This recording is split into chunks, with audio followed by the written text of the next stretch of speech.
For a more unique mouse, well, look no further.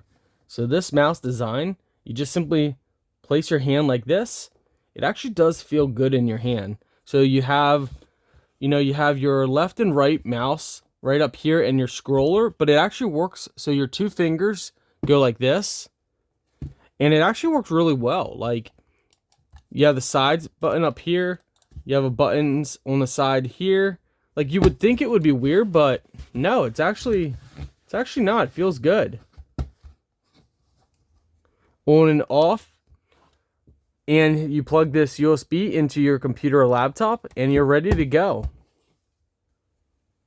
Very unique design. I like that a lot. It's nice. Like, you can easily move it. I don't know. It's just, it feels better than like this. Like, it feels like your wrist, because your wrist is kind of just,